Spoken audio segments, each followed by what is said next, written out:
The sun hung low in the sky as Emily Peterson steered her compact SUV down a quiet stretch of highway. 8 months pregnant and tired from a routine doctor's appointment, she hummed softly to the radio, her mind wandering to baby names and nursery colors. The road ahead was mostly empty, save for the occasional car zooming past.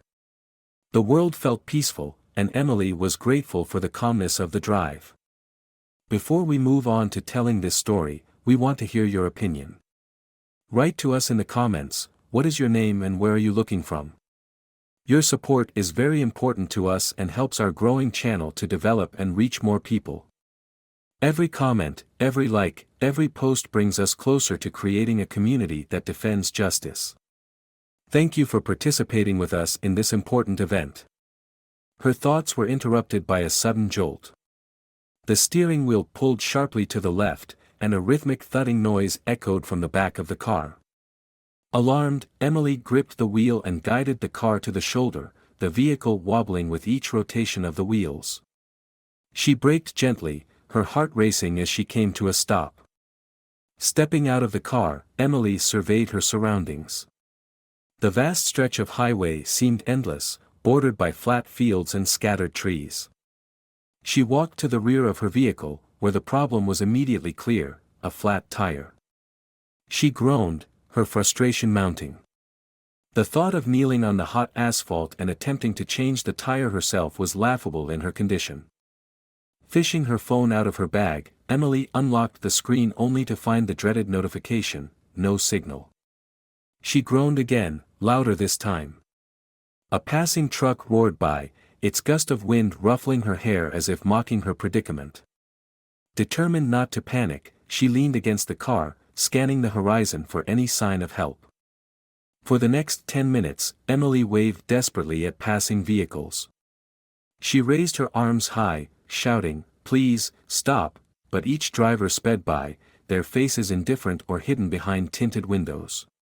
Some slowed down just enough to gawk at her visibly pregnant figure before accelerating again, leaving a trail of dust and disappointment in their wake. As the minutes stretched into what felt like hours, Emily's emotions wavered between anger and despair. She imagined herself stranded there until nightfall, alone and vulnerable. She thought about her husband, Mark, who would be pacing at home, worried sick when she didn't return on time. She felt a lump rise in her throat and blinked back tears. Just as she was about to give up, a distant rumble caught her attention.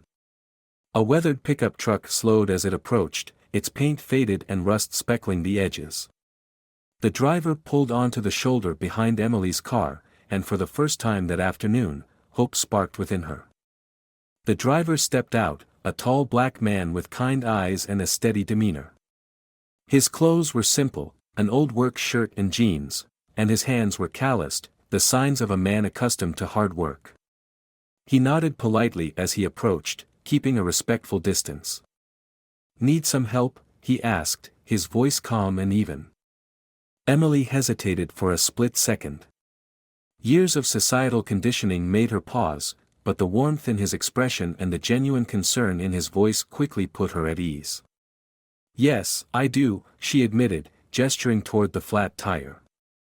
"I don't know how to change it, and my phone isn't working." "Don't worry," the man said, rolling up his sleeves. "I've got this." He introduced himself as Darius, and without another word, he retrieved a jack and a spare tire from Emily's trunk. Emily watched as Darius worked with practiced efficiency. He loosened the lug nuts, jacked up the car, and replaced the flat tire in what felt like record time. Throughout the process, he explained each step, his tone friendly and reassuring. Emily was struck by his calmness and kindness, qualities that felt almost foreign after the indifference she had encountered earlier. When Darius finished, he wiped his hands on a rag and stepped back, admiring his handiwork. "You're good to go now," he said, his smile modest. Emily exhaled deeply, the weight of her predicament finally lifting. "Thank you so much," she said earnestly. "I don't know what I would have done without you." "It's no problem," Darius replied. "Just glad I could help." As Darius packed up his tools, Emily felt a swell of gratitude mixed with guilt. She realized how quickly she had almost dismissed his kindness, simply because of his appearance. The thought unsettled her, but she resolved to focus on the moment. Before they parted ways, Emily offered him a handshake, her gratitude genuine. Darius shook her hand briefly, then climbed into his truck and drove off, leaving her with a repaired tire and a renewed sense of hope. Little did Emily know, this brief encounter was only the beginning of a story far more complicated, and far more tragic, than either of them could have anticipated. As the afternoon gave way to evening, Emily continued her journey home, still reflecting on the unexpected kindness of the stranger who had helped her. Darius had been her savior in a moment of vulnerability, and she couldn't help but feel a twinge of guilt for the hesitation she'd felt when he first approached. Despite her gratitude, a lingering sense of unease accompanied her thoughts, though she couldn't quite pinpoint why. The highway was quieter now, the setting sun casting long shadows across the road. Emily's fingers tapped anxiously on the steering wheel, eager to be home with her husband. She envisioned recounting the day's events to Mark, laughing about her initial panic and marveling at the kindness of a stranger. But as she turned onto the final stretch toward her suburban neighborhood, her car's engine sputtered and the dashboard lit up with ominous warning lights. "No, no, no," she muttered, her stomach sinking. She coasted to the side of the road, the car rolling to a dead stop under a canopy of trees. Emily turned the key in the ignition, but the engine refused to start. Her phone still had no signal. Frustration bubbled to the surface, but she forced herself to stay calm. Someone will stop again, she told herself, though the memory of being ignored earlier made her doubt it. She sat in silence for several minutes, occasionally glancing in the rearview mirror. The road was eerily empty. The fading daylight cast shadows across the interior of her car, heightening her unease. Emily's hand rested protectively on her swollen belly as she tried to figure out her next move. Suddenly, the unmistakable sound of an engine broke the stillness. A vehicle slowed as it approached her, and relief flooded her chest. She waved from her seat, assuming it might be another Good Samaritan like Darius. The car stopped behind hers, and two men stepped out. They were strangers, one tall and broad-shouldered, the other shorter with a wiry build. Both wore dark clothing, and their faces were obscured by the dim light. They didn't smile or wave back. Instead, they exchanged a glance that sent a chill down Emily's spine.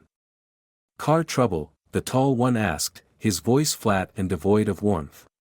He stood by her driver's side window, peering in. The shorter man circled the car, his movements slow and deliberate. Emily's instincts screamed at her to stay in the car, but her heart pounded with fear. Something about their presence felt off, predatory, even. "Yes," she said cautiously, rolling the window down just an inch. "The engine died, and my phone doesn't have a signal." The taller man nodded slowly, but his eyes scanned her, lingering on her pregnant belly. "We can take a look for you," he said, his tone unsettlingly calm. "That's okay," Emily replied quickly, gripping the wheel tighter. "I'm waiting for someone to come and help." The shorter man stopped at the back of her car, tapping the trunk lightly with his knuckles. "You sure? You don't look like you should be out here alone," he said, a faint smirk playing on his lips. Emily's pulse quickened as she realized they weren't offering help, they were sizing her up. She glanced at the ignition, her fingers twitching toward the key, though she knew the car wouldn't start. Her mind raced through options, each one more desperate than the last. Before she could respond, another set of headlights appeared in the distance. The men's attention snapped to the approaching vehicle, their body language stiffening. They exchanged a brief, almost irritated glance before backing away from her car. "Guess you're lucky," the tall one muttered, motioning for his companion to follow him. They returned to their car, their retreat as unnerving as their approach. The new vehicle rolled to a stop beside Emily, and her relief was instantaneous when she saw Darius step out. "You okay?" he asked, his voice steady but concerned. He noticed her pale face and trembling hands and immediately looked toward the retreating car, now speeding off into the distance. "I think they were going to hurt me," Emily finally managed to say, her voice cracking.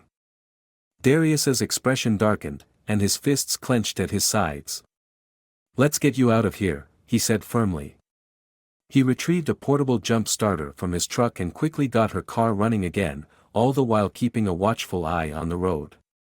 As Emily followed Darius back to safety, her earlier gratitude was replaced by a profound realization: not all acts of kindness are rewarded with kindness in return. Some roads conceal dangers, and sometimes, a stranger's help can mean the difference between life and tragedy. Emily's harrowing encounter stayed with her long after she returned home. The moment she stepped through the door, her husband, Mark, noticed her shaken demeanor. She recounted the entire ordeal, how her car broke down twice, how Darius had helped her, and the unsettling confrontation with the two men. Mark immediately called the police, knowing that their presence on the road could pose a danger to others. The local sheriff's department took the report seriously. Late-night highway encounters were often fraught with trouble, and the description of the men's behavior raised red flags. Emily provided all the details she could: the make and color of their car, their approximate ages, and the way they had circled her vehicle like predators. Darius corroborated her account, adding his observations of their suspicious retreat when he arrived. "We'll send out a patrol," the officer assured them, but Emily's unease lingered as the couple settled in for the night. The next morning, a call came from the sheriff's department. A patrol car had spotted a vehicle matching Emily's description parked behind an abandoned gas station not far from where her second breakdown had occurred. Officers approached cautiously and discovered the two men from Emily's account sitting inside. The men, identified as Logan Hayes and Travis Miller, seemed calm at first, but their stories quickly unraveled. When questioned about their presence on the roadside the night before, their responses were vague and conflicting. Travis claimed they had been out helping stranded drivers, while Logan dismissed the encounter entirely, saying they were just out for a drive. The officers noticed that the back seat of their car was cluttered with tools that seemed out of place: duct tape, a crowbar, zip ties, and an assortment of knives. While none of these items were illegal to possess, they painted a troubling picture, especially in light of Emily's description of their behavior. The situation escalated when officers ran a background check and discovered that both men had criminal records. Logan had prior arrests for burglary and assault, while Travis had been implicated in a string of thefts. The combination of their past offenses, the suspicious items in their car, and their proximity to Emily's encounter made them persons of interest in the case. Back at the station, detectives began connecting the dots. Darius, who had come forward to offer further testimony, described how he'd seen the two men standing too close to Emily's car and how they left abruptly when he arrived. They weren't just passing through, Darius insisted. They were up to something. Meanwhile, Emily returned to the station to formally identify the men. Seeing their faces again made her stomach churn, but she steeled herself and confirmed that they were indeed the ones who had approached her car. With her testimony, Darius's account, and the discovery of the suspicious tools, the sheriff's department moved forward with charges. Logan and Travis were arrested for attempted assault and possessing tools commonly used for unlawful purposes. Though they initially protested their innocence, claiming they were misunderstood Good Samaritans, the weight of evidence against them told a different story. The arrests brought a sense of relief to Emily, but it was bittersweet. She couldn't shake the thought of what might have happened if Darius hadn't arrived when he did. The reality of how close she had come to harm left her both grateful and haunted. For Darius, the situation highlighted the importance of stepping in when others hesitate. The news of the arrest spread quickly through the community, sparking both outrage and reflection. Many praised Darius's quick action and Emily's courage in coming forward, while others expressed disbelief that such danger could lurk so close to home. The incident served as a stark reminder that even the most familiar roads could conceal unexpected threats, and that heroes sometimes arrive when least expected. The arrests of Logan Hayes and Travis Miller quickly became a local headline, and the story spread across social media like wildfire. What initially appeared to be a distressing but contained incident on a dark roadside soon ignited a firestorm of controversy and debate. While many in the community hailed Darius as a hero, others latched onto the story with a different narrative. Some online commenters framed the incident through a lens of racial bias, questioning the ease with which Darius's actions could have been misunderstood. "Imagine if Darius hadn't been there to help," one post read, "and instead he had been accused of wrongdoing simply for stopping." The conversation began to spiral, with national media outlets picking up the case and amplifying its complex social implications. The fact that a black man had come to the aid of a stranded white woman while two white men had allegedly been plotting harm challenged long-held stereotypes. On one hand, Darius became a symbol of compassion and bravery, while Logan and Travis represented a darker undercurrent of predatory behavior. On the other hand, some questioned whether the public would have reacted the same way had the roles been reversed, or if Darius had been wrongly accused of being a threat himself. Community leaders and activists seized the moment, organizing town hall meetings to discuss racial prejudice, criminal profiling, and the importance of allyship. "This isn't just about one man stepping up," a local pastor said during a televised panel. "This is about dismantling the narratives that make us hesitate to trust people who don't look like us." Emily also found herself at the center of the media storm, though not by choice. Initially reluctant to speak publicly, she eventually agreed to an interview, determined to set the record straight. She described how terrified she had been during the incident and how Darius's calm and reassuring presence had saved her from potential harm. "He didn't just help me fix my car," she said. "He protected me. He put himself between me and danger without a second thought." The interview garnered widespread support, but it also exposed her to criticism. A vocal minority questioned her judgment for relying on a stranger, while others accused her of exploiting the situation for attention. "Why didn't she call roadside assistance?" read one particularly harsh comment. Darius, too, faced backlash, though he tried to remain above the fray.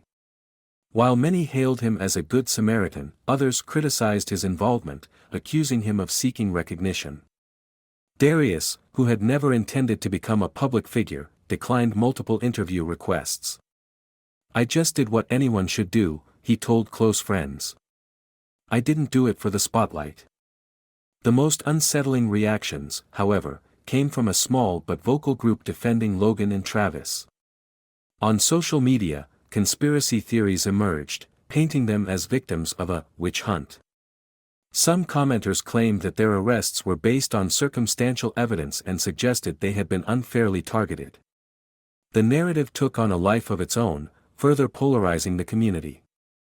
In the midst of the public outcry, local officials were forced to address the growing tensions. The sheriff's department held a press conference to clarify the facts of the case, emphasizing that the investigation was ongoing. "This is about protecting our community," the sheriff said.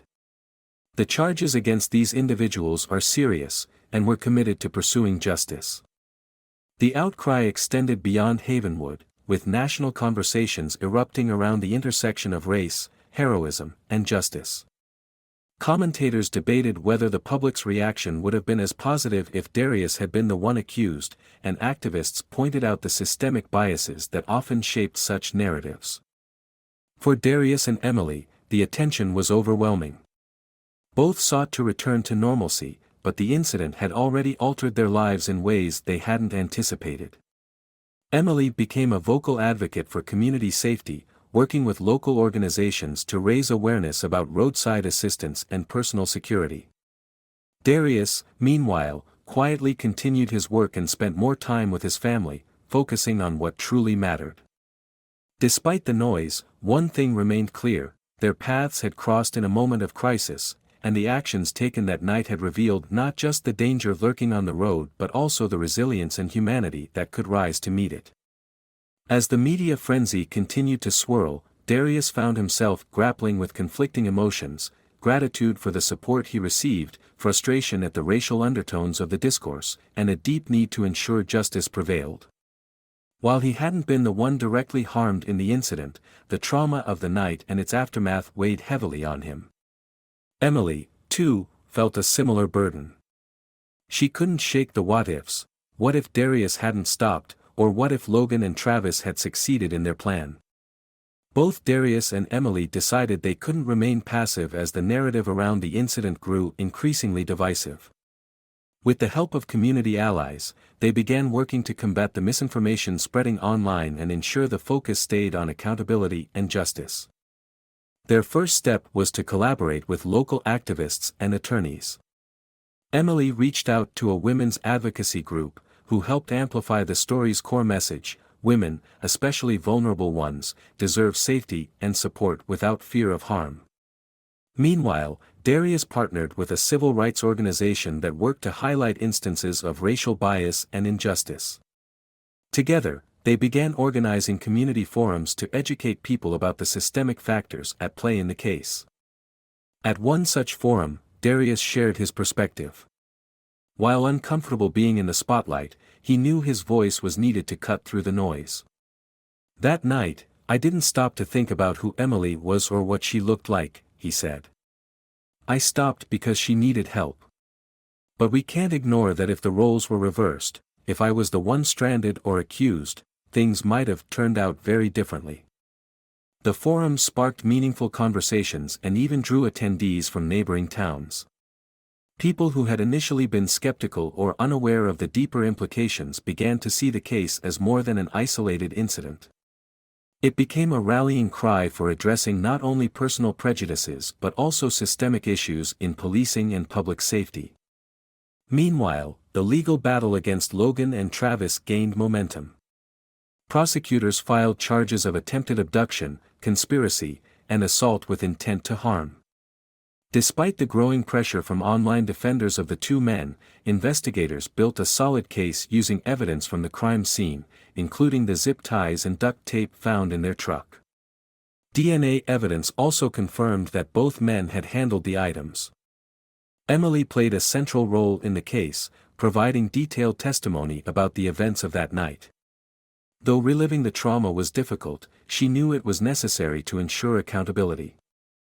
I want people to understand, she told the court. This wasn't just a random encounter, it was calculated, and it could have ended much worse. Darius also stepped forward as a witness, recounting the moment he arrived on the scene and the subsequent altercation. His calm, composed demeanor made a strong impression on the jury. Despite attempts by the defense to downplay his role and cast doubt on his testimony, Darius's account remained consistent and credible. As the trial progressed, community support for Darius and Emily grew stronger. Local residents organized fundraisers to cover their legal expenses, while volunteers distributed flyers urging others to stand against violence and racial bias. The trial became a microcosm of larger societal issues, with advocates on both sides using it as a platform to advance their agendas. One particularly powerful moment came when Emily addressed the court directly, speaking not only for herself but for countless others who had been victimized or silenced. This case isn't just about me or Darius, she said. It's about a culture that lets people like Logan and Travis feel entitled to prey on others, and about a community that has to decide whether it will tolerate that or stand against it. The emotional weight of the case extended to Darius's family as well. His wife, Mia, and their children attended the hearings, offering quiet support. Mia became an outspoken advocate in her own right, sharing their family's experience to highlight how racial stereotypes often shaped public perception and law enforcement decisions. Despite the challenges, Darius remained steadfast. Fighting back isn't just about this case, he told a reporter. It's about making sure the next time someone needs help, they won't have to think twice about stopping, or about who's stopping for them. By the time the trial neared its conclusion, Darius and Emily had become symbols of resilience and unity.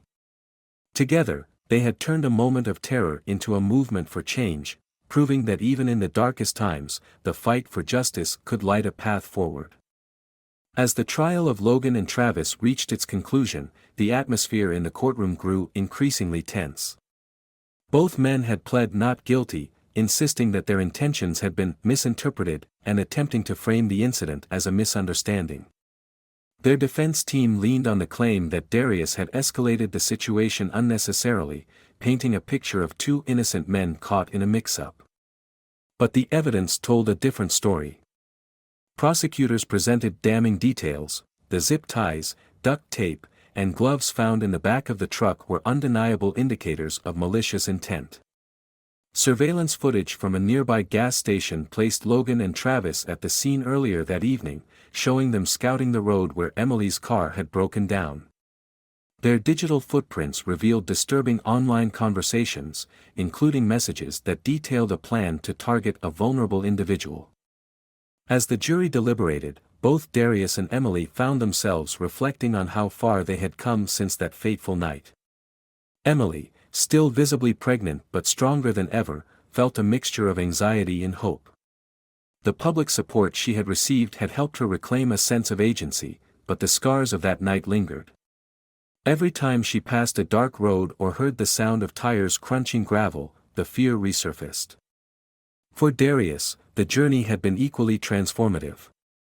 He had gone from being a good Samaritan caught in a nightmare to a symbol of resilience and redemption.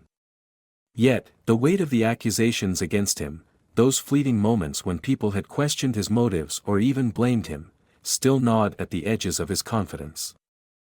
The courtroom was silent when the jury returned with their verdict. Logan and Travis were found guilty on multiple charges, including attempted abduction, conspiracy, and assault with intent to harm. The judge delivered a sentence that reflected the gravity of their actions: decades in prison with no chance of parole. The courtroom erupted in emotion as justice was finally served. For Emily, the verdict brought a profound sense of closure. While the trauma of that night could never be erased, knowing that Logan and Travis would no longer pose a threat to anyone else gave her a measure of peace. She hugged her husband, tears streaming down her face, as reporters outside the courthouse broadcast the news. For Darius, the verdict was more than just vindication, it was a moment of redemption. In the months following the incident, he had been subjected to whispers, doubts, and even outright accusations, simply because of the color of his skin. The trial had shown the world the truth, that he had acted selflessly, courageously, and without hesitation to save a stranger. Darius's family joined him outside the courthouse, their faces filled with pride. Mia embraced him tightly, whispering, "You did it. You stood tall through all of it." Their children, too young to fully grasp the gravity of the situation, sensed the relief in their father's demeanor. The aftermath of the trial saw an outpouring of support for both Darius and Emily. Community leaders organized events to celebrate their bravery and resilience, while local officials acknowledged the need to address the biases that had fueled public perceptions during the case. Emily, now weeks away from delivering her child, found herself leaning on Darius and his family more than ever. The friendship that had formed in the aftermath of tragedy grew deeper, bound by shared experiences and mutual respect. Emily's husband, who had once struggled with the idea of trusting a stranger, now called Darius his brother. Darius, for his part, used the platform he had gained to advocate for change. Partnering with civil rights organizations, he spoke at schools and community events, sharing his story and urging people to confront their own biases. Helping someone shouldn't come with conditions, he told one audience. And being helped shouldn't come with assumptions. As months turned into years, the events of that night became a memory, a painful one, but also a testament to the power of standing up for what's right. Emily gave birth to a healthy baby boy, naming him Marcus after her late grandfather, a man who had always championed justice. Darius continued to live his life with quiet dignity, knowing that the choices he made that night had changed more than one life. Though the road to redemption had been long and fraught with challenges, he emerged from it with a renewed sense of purpose and a belief in the possibility of a better world. In the end, redemption wasn't just about proving innocence or ensuring justice, it was about healing, growth, and the bonds formed in the wake of adversity. In the months following the trial, the lives of Darius, Emily, and their families intertwined in ways none of them had anticipated. What had begun as a traumatic encounter on a dark roadside blossomed into a profound connection, rooted in shared resilience and the determination to move forward. Emily, now adjusting to life as a mother of two, found solace in the friendship she had formed with Darius and Mia. Her husband, initially cautious about letting anyone into their inner circle, became a staunch advocate for Darius, frequently praising his courage and integrity. The two families began spending time together, their children playing in the backyard while the adults shared meals and stories. For Emily, the friendship offered more than companionship, it was an opportunity to unlearn assumptions she hadn't realized she held. Growing up in a predominantly white suburban community, her interactions with black families had been limited. Spending time with Darius and his family, she began to confront biases she hadn't fully recognized. It wasn't always easy, but Emily was determined to grow, for her children and herself. Darius, too, felt the healing effects of the bond they had formed. The experience of being wrongfully accused and subjected to public scrutiny had left scars, but the genuine gratitude and support from Emily's family helped restore his faith in people. More importantly, it fueled his resolve to build a better future, not just for himself, but for others who faced similar struggles. Their friendship sparked a desire to create broader conversations within their community. Emily, a natural organizer, suggested hosting a neighborhood gathering to promote understanding and dialogue. Darius, though initially hesitant, saw the value in such an event. Together, they planned a community unity night, inviting neighbors, local leaders, and families from diverse backgrounds to share food, stories, and ideas. The event was held in the local park, where picnic tables were decorated with vibrant tablecloths, and the smell of barbecue filled the air. Darius stood by the grill, flipping burgers and laughing with Emily's husband, while Emily set up a table with pamphlets on racial equity and community resources. Neighbors who had once passed each other with polite nods now sat side by side, exchanging anecdotes and discovering commonalities. Children played tag in the open field, their laughter cutting through the awkwardness of initial introductions. Midway through the event, Emily and Darius took the stage together, sharing their story. Emily spoke about the night on the roadside and how her assumptions had blinded her to Darius's humanity. She admitted her guilt in not recognizing how ingrained biases had shaped her perception of others. Darius followed, his voice steady but impassioned. "That night could have ended in so many different ways," he said. "But what I want to focus on isn't the fear or the pain, it's the opportunity we have now to build something better. It starts here, with all of us." The crowd erupted into applause, moved by their honesty and courage. The event's success planted the seeds for future gatherings, with attendees committing to continue the dialogue within their own circles. As the months rolled on, the friendship between the families deepened. Darius and Emily's husband began volunteering together at local events, while Mia and Emily co-chaired a committee for inclusive education at their children's school. Their shared experiences created a foundation of trust and mutual respect. Darius also took an active role in mentoring young men in the community, using his story as a cautionary tale and a source of inspiration. He spoke candidly about his struggles, emphasizing the importance of resilience, education, and the willingness to stand up for what's right. Emily, inspired by Darius's advocacy, began writing about their experience. She published a blog post titled "The Night That Changed Everything," detailing the encounter and its aftermath. The piece went viral, sparking discussions across social media and drawing attention to the importance of breaking down stereotypes and fostering empathy. Through their efforts, Emily and Darius became catalysts for change in their town. They organized workshops on implicit bias, facilitated discussions at local schools, and even launched a small nonprofit called Bridges of Hope, dedicated to building connections between diverse communities. Their work wasn't without challenges. Skeptics questioned their intentions, and there were moments of tension when confronting deeply ingrained prejudices. But they pressed on, buoyed by the knowledge that their efforts were making a difference. The friendship that had grown from a single act of kindness, and the darkness that followed, became a testament to the power of connection. Darius and Emily, once strangers on opposite sides of an uncertain night, now stood as allies, united by their commitment to a better future. In the end, building bridges wasn't just about repairing the damage of the past, it was about creating a path forward, one step at a time. The following year was a turning point for both Darius and Emily. The work they had started together had begun to show real, tangible results, and the momentum they had gained from their initial collaboration continued to build. The community events, once small gatherings in local parks, had grown into well-organized campaigns that reached people across the region. They received invitations to speak at schools, universities, and community centers, where they shared their stories and encouraged others to join in the fight for racial equality. Darius, once a man weighed down by years of discrimination, was now a figure of empowerment. He had transformed his own pain and experiences into a platform that allowed him to speak for those who had been silenced. Emily, whose initial journey had started as a personal one, now found herself a leader in the movement, using her privilege to amplify Darius's voice and the voices of others who had been marginalized. One of the most significant changes was the increasing involvement of local businesses and schools in the advocacy work.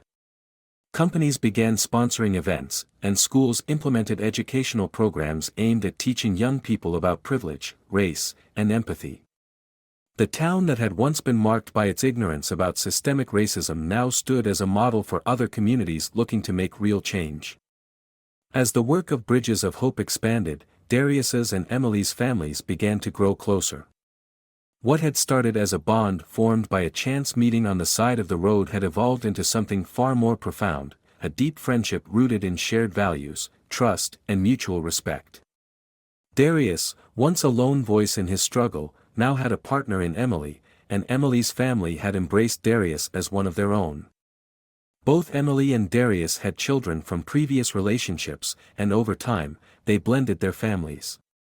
Darius's son, Malik, had been a little wary at first, unsure of how things would change with the introduction of a new family dynamic. But Emily's children, excited about the possibility of a larger, more diverse family, welcomed him with open arms. They spent weekends together, enjoying outings, family dinners, and movie nights. Though the transition wasn't always easy, over time, they created a new normal. Emily's children began to ask Darius questions about his experiences as a black man in America, learning directly from him in a way that no school or book could teach. They saw firsthand the importance of standing up for what's right and recognizing the power of empathy. Darius's son, Malik, also grew close to Emily's children. The friendships that formed between the kids were a testament to the changes their parents had made, and a new generation, free of the prejudices that once divided them, was beginning to take shape. With the success of their local initiatives, Darius and Emily turned their attention to broader, national issues. They began to work with large organizations focused on criminal justice reform, education, and police accountability. They started traveling across the country, speaking at rallies and forums, advocating for legislative change, and pushing for greater diversity in leadership positions. Their nonprofit, Bridges of Hope, had expanded to offer scholarships, mentorship programs, and job training for young people of color. They also provided resources for businesses and organizations to engage in anti-racism training. The work was far from over, but the progress they had made was undeniable. Emily was approached by universities to speak about her own journey, how she had changed from someone who had unknowingly held racist beliefs to an ally actively working to undo systemic discrimination. She shared her story, not as a hero, but as someone who had realized her own blind spots and had chosen to fight for what was right. Darius, on the other hand, continued his mentorship work, focusing on empowering young black men and women. He spoke directly to those who had been hurt by the system, reminding them that their voices mattered, and their stories deserved to be heard. His words were a powerful reminder of how far the country had come, and how far it still needed to go. As they both looked back on the journey they had taken, Darius and Emily found themselves in a place of peace and fulfillment. The struggles of the past still weighed on them, but they no longer carried them in the same way. They had both found healing in the work they had done, the friendships they had cultivated, and the positive changes they had brought to their community. Darius often reflected on the moment when his life changed forever, the day he had stopped on the side of the road to help Emily. It had seemed like such a small, seemingly insignificant act at the time, but it had set in motion a chain of events that had led to something far larger than either of them could have anticipated. He had gone from a man struggling with the weight of racial injustice to a man fighting for justice and equality for all. Emily, too, saw her own transformation. She had begun the journey with guilt, unsure of how to reconcile her past actions with her desire to be an ally. But over the years, as she continued to learn, grow, and challenge her own biases, she found herself at peace with her own journey. She understood that being an ally didn't mean being perfect, it meant being committed to doing better and using one's privilege to advocate for change. As time went on, Darius and Emily looked forward to the future with hope. They had built something lasting, a movement that not only addressed racial issues but encouraged empathy, unity, and growth. They knew that real change took time, but they were willing to do the work. Together, they had built bridges, not just between themselves but between communities, families, and individuals. Their work was not just about the past, but about a better, more inclusive future. And as they continued to build that future, they knew that they were not alone. Together, they were part of a larger movement, one that would create a legacy of understanding and compassion for generations to come. In the end, their story was one of transformation, not just of themselves, but of the world around them. And they would continue to work, hand in hand, to ensure that the next generation would inherit a world that was more fair, more just, and more united than the one they had grown up in. It was truly a new beginning.